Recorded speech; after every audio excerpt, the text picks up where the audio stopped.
What's up? Okay, I'm sorry, that was impolite of me. Anyways, so Nintendo announced the Switch DOS. Finally, it's been so many years. Everyone was so hyped watching the direct, watching each announcement with bated breath. Mario Kart, oh my fucking god. Kirby Air Ride, Donkey Kong Bonanza, oh my god. Silk Song, oh my god. Deltarune. Dude, everything was going the fuck off until $80 for a game. And get this, Mario Kart is $80 for the digital version. You know how much it is for the physical version?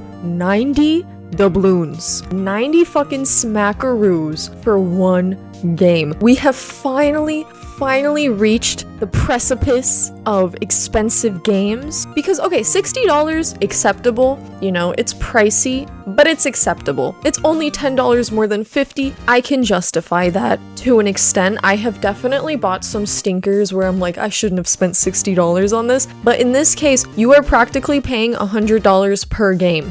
That is absolute insanity. Let's be honest here. Because the base console is $450, and I've seen a lot of people complaining about that, but at the end of the day, I don't think $450 is too bad for like a base home console. Although I will say the original Switch was $300, so I don't get what this price hike is. I really don't understand why it's $150 more. That's kind of insane. I'm not complaining too much though, because it's like a one-time payment, whatever. It's the console itself. I am willing to pay a little more if it means, like, you know, it's an improvement. I respect it, but I do gotta ask why it's $150 more and not like $50 more, not even $100. $450, crazy, but acceptable. The games? $80 for a game?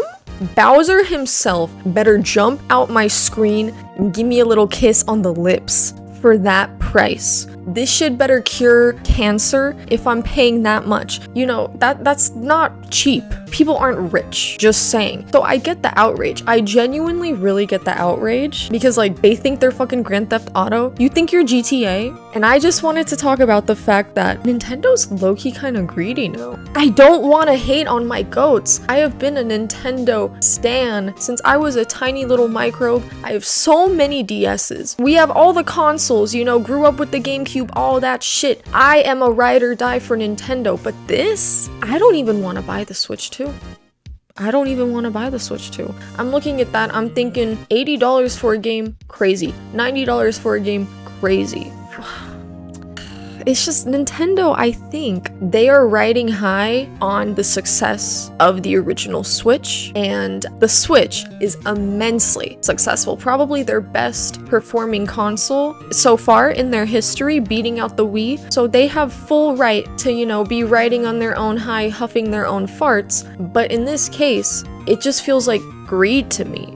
I could be wrong, you know, there could be a logistical reason for setting these prices, but going from $60 to $80, it's not even $70, it's a $20 price hike. Can you imagine being a little kid now, wanting to ask your mom for like a Switch for Christmas, and she's gonna look, you're gonna be like, I want Mario Kart World, please mom, I want Mario Kart. And they're gonna literally look at the price and be like, Billy, why don't we just get the original Switch? Why don't we just buy Mario Kart 8, huh, Billy? Because that just would make way more sense. Now parents are gonna have to shell out $530 just to play a Switch and one game versus $360, the Switch. That's kind of a huge price difference. A lot of parents, families, are they really gonna be wanting to spend that much in this economy?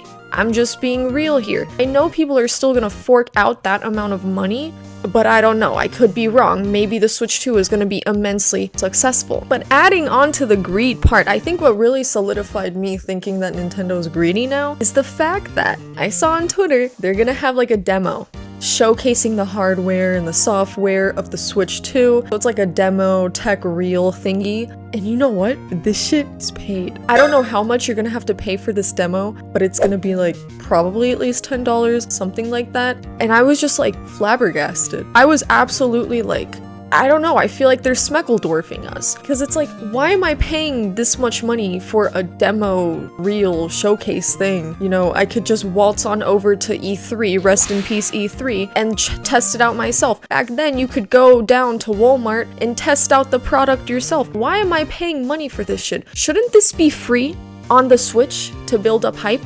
Am I crazy for thinking that? Am I crazy for thinking this is getting a little ridiculous? They're getting rightful backlash? Because what is wrong with them? Why are you making people pay for a demo showcase? What is going through, you know, Nintendo's heads besides money? And I understand making money is awesome, but I think they have enough money. They don't really need to be hiking the prices up for the games like this. The console, like I said earlier, I understand the console. I respect the base price. I'm probably still gonna end up buying it eventually down the road once there's more of a library. I just don't really see a reason to get it right now. You know, pre-order, you know, I have no desire to do that. And anyways, they actually announced that they're gonna delay pre-orders so they can evaluate the market because of the tariffs. So in a way, if the price goes up, at this point, it will be Trump's fault. It's just kind of funny at this point, like how fucked over we're gonna get because of the tariffs. Damn, Americans need our treats. We need our treats and our entertainment, and if you fuck with my Nintendo... No, but in all seriousness, this is crazy work. They really think they're the PS5. And nobody was happy about the PS5 price either. The PS5 was like, what, $700? I don't remember because I never bought it. Because why would I buy it? PS5 has no fucking games anyway. But, like, gaming is so expensive. I'm just gonna emulate. At this point, I'm just gonna figure out how to emulate Switch games because I don't want to be paying $80 a pop. I don't know, like, I love Mario Kart. I'm a huge Mario Kart head, but $80 for the base game is insane. And I bet there's at some point gonna be DLC or something. They're always adding DLC. Man, fuck DLC.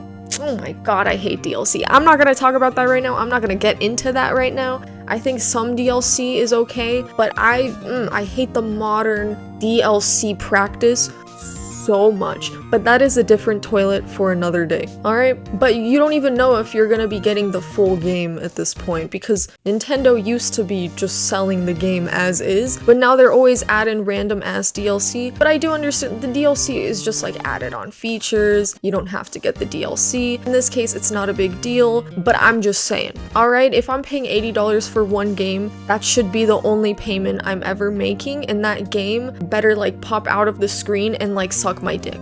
2, I want to go back to what I was talking about with the demo because I forgot to mention something. I can get wanting to profit. Profit is the main reason for all of this. At the end of the day, money is the most important thing, and I just don't understand why something like a demo would cost money. Wouldn't you want it to be exposed to as many people as possible if you make it free? If you make it free on the original Switch, then wouldn't that be much better for like word of mouth and stuff? Because I am seeing parallels here, alright? To the Wii and the Wii U here.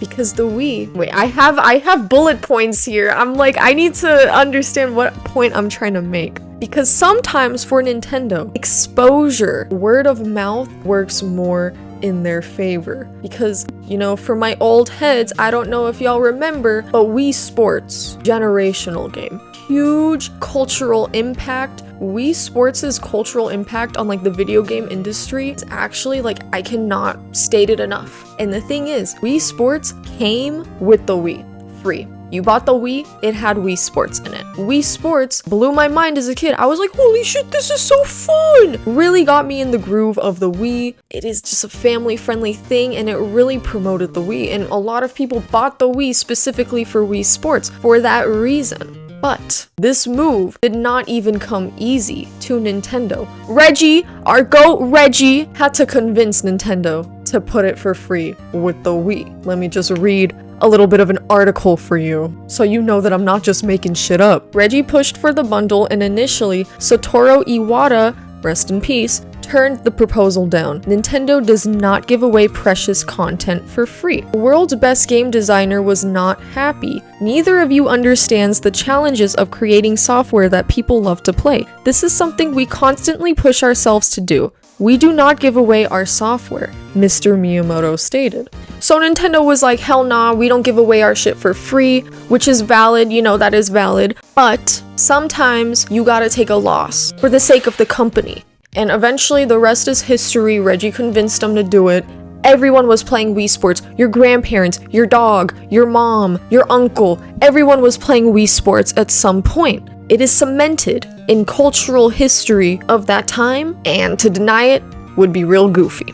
Anyways, my point is, what they did was an example of selling a product or service at a price that is unprofitable but attracts new customers or encourages them to buy additional products and services. Nintendo used to do this, and it paid off immensely. Large companies can afford to price a product with no margin because they have other products they can sell profitably to make up for the loss. Nintendo can afford this! Is Nintendo poor? I don't think so. I think Nintendo is doing better than they ever have before. They got plenty of cash. I just don't see the reason in pricing these games at $80. Truly, I don't see the reason. I haven't seen any objective, logical reasoning as to why these games are now being priced so absurdly high. And what's upsetting about this is the fact that one, it prices out a lot of its consumers, and two, this ushers in a really bad precedent. As if the gaming industry has not already been extorting its consumers, it's gonna get worse. Damn, every hobby is just becoming so expensive. Or I wouldn't even say hobby because you're just consuming media and stuff, but media consumption in general is so expensive now. Like, that's also partially why I wanted to make this video, was just talking about how everything is fucking expensive. Concert tickets, absurdly expensive. Movie theaters, going to the cinema, absurdly expensive. And none of these are necessities by any means. But I should be able to afford these things at my own leisure. I shouldn't have to spend an arm and a leg on this shit. At least when I was growing up, it wasn't nearly as expensive as this. And then, you know, like cinema CEOs, like AMC CEOs and stuff, they're like, oh my god, how are we gonna get people back in the movie theater? You know how? You just lower the costs. You just lower the fucking costs. And don't let them go to streaming so quickly so people feel incentivized to go watch the movie. Now, if the Switch 2 flops, I can't really comment on like if it'll flop or not, but I do think that this price gouging has definitely dampened a lot of the hype, at least online. I do recognize that like the general public and stuff, they're not as like in tune with this kind of stuff, but I do think, you know, average families, average parents buying games for their children and stuff, they're not gonna want to spend as much money. They're probably gonna stick to the cheaper option. And right now the Switch 2, currently there's no extreme true like pressing reason to buy it, because obviously there's not that many launch titles except for Mario Kart World. And Mario Kart is an insane hype train, but I just don't know. I'm thinking, are we gonna see a repeat of the Wii U? Because Nintendo did the same shit with the Wii U. They were riding high off the Wii success, and they flew too close to the sun, and they flopped. The Switch saved their asses. And I don't know if we're gonna be seeing a Wii U situation, or if we're gonna be seeing repeat success. I do think the Switch 2 will not be as successful. That is my official,